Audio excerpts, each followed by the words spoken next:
Hello guys, WhatsApp, welcome to my channel. ఈరోజు మనం ముస్లిం style mutton biryani చేసేద్దాం, వచ్చేయండి.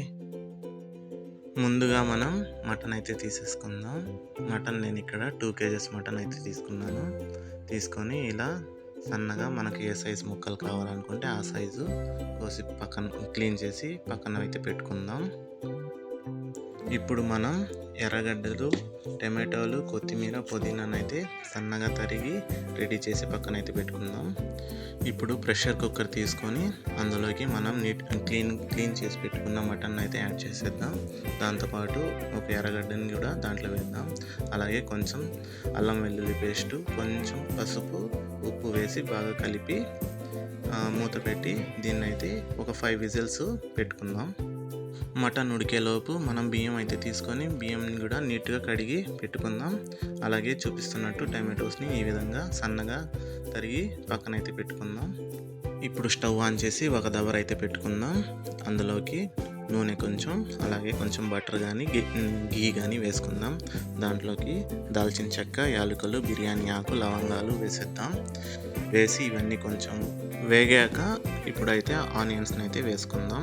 ఆనియన్స్ వేసి బాగా ఆనియన్స్ కలర్ చేంజ్ అయ్యే అంతవరకు మనం ఆనియన్స్ని ఫ్రై చేసుకుందాం. ఇలాగా మధ్య మధ్యలో కలుపుకుంటూ ఆనియన్స్ని డార్క్ బ్రౌన్ కలర్లో వచ్చేంత వరకు వేయించుకుందాం. ఇలా వేయించుకున్న ఆనియన్స్లో ఇప్పుడైతే జింజర్ గార్లిక్ పేస్ట్ వేద్దాం. జింజర్ గార్లిక్ పేస్ట్ వేసేసిన తర్వాత ఇందులోకి కొంచెం వాటర్ అయితే పోసుకుందాం. ఇలా వాటర్ యాడ్ చేసుకోవడం వల్ల ఏదైతే మనం జింజర్ గార్లిక్ పేస్ట్ అయితే వేసామో అది బాగా ఫ్రై అవుతుంది, మాడిపోకుండా. అలాగే మనకి బిర్యానీ కూడా మంచి కలర్ఫుల్గా అయితే వస్తుంది. ఇప్పుడు కారాన్ని అయితే వేసేద్దాం. ఇలా మనకి ఎంత కారం కావాలనుకుంటే అంత కారం యాడ్ చేసుకోండి. మన స్పైసీనెస్ని బట్టి ఎక్కువ తక్కువ అయితే చేసుకోండి. ఇలా ఒక 2 మినిట్స్ వేయించుకున్నాక అందులోకి మనం టమాటోస్ కూడా ఇలా కట్ చేసి పెట్టుకున్నాం కదా, సన్నగా తరిగిన టమాటోస్ కూడా యాడ్ చేసేద్దాం.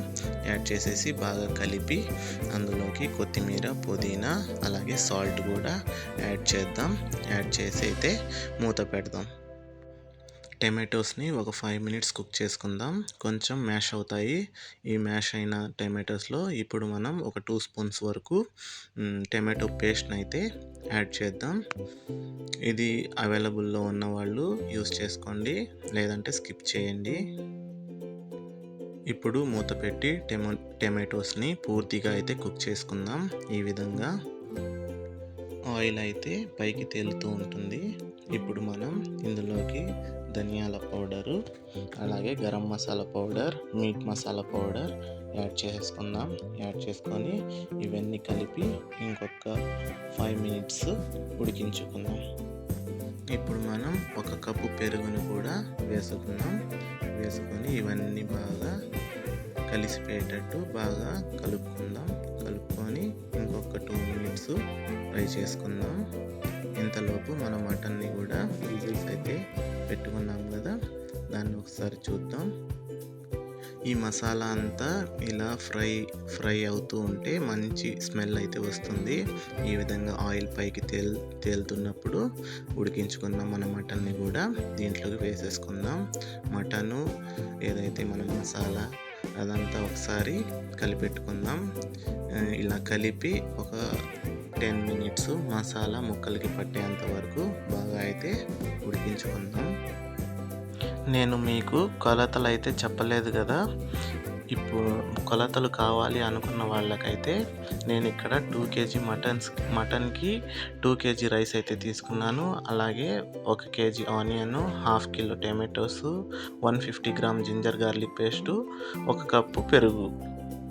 ఇకపోతే బేసిక్ మసాలాలు అవన్నీ తెలుసు కదా మీకు, పౌడర్స్. అవి కొంచెం ఎక్కువ తక్కువ చేయొచ్చు, పర్లేదు. ఇంకా కొత్తిమీర, పుదీనా.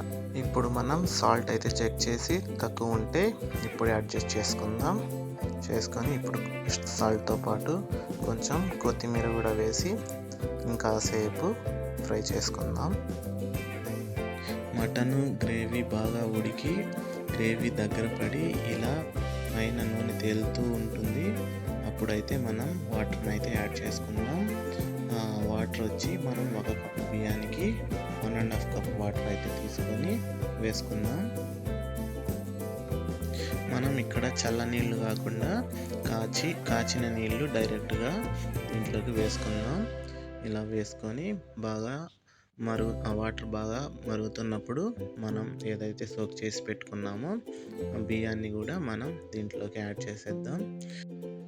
పూర్తిగా మనం బియ్యం వేసేసి బాగా కలిపి ఒకసారి అయితే సాల్ట్ చెక్ చేసుకుందాం. చెక్ చేసుకొని తక్కువ ఉంటే ఇంకొంచెం యాడ్ చేసుకుందాం. మటన్ని రైస్ని బాగా మిక్స్ చేసుకుందాం. మిక్స్ చేసి ఈ విధంగా ఒక 5 మినిట్స్ హై ఫ్లేమ్ మీద ఉడికించుకుందాం. ఇలా నీళ్ళన్నీ ఇంకిపోయాక రైస్ని మనం ఒకసారి కలిపెట్టుకుందాం. కలిపిన తర్వాత ఒక 20 మినిట్స్ దమ్ అయితే పెట్టుకుందాం.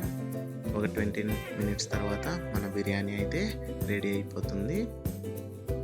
ఇప్పుడు మనం సర్వింగ్ బౌల్ తీసుకొని బిర్యానీ అయితే సర్వ్ చేసుకుందాం. చూడండి, వేడిగా పొగలు కక్కుతూ పొడిగా అయితే మన బిర్యానీ రెడీ అయిపోయింది. చూసారా, మన బిర్యానీ అయితే పర్ఫెక్ట్గా అయితే వచ్చేసింది. మటన్ బిర్యానీలోకి చికెన్ పకోడా లేకపోతే బాగుండదు కదా, అందుకని చికెన్ పకోడా కూడా చేశాను. చూసారా, మన మటన్ అయితే ఎంత బాగా కుక్ అయిందో. ఇలా చేత్తో తీసుకుంటే వెన్నలాగా కరిగిపోతుంది. మీరు తప్పకుండా ట్రై చేయండి. నచ్చితే ఒక లైక్ చేసి సబ్స్క్రైబ్ అయితే చేసుకోండి ప్లీజ్. Okay, bye guys.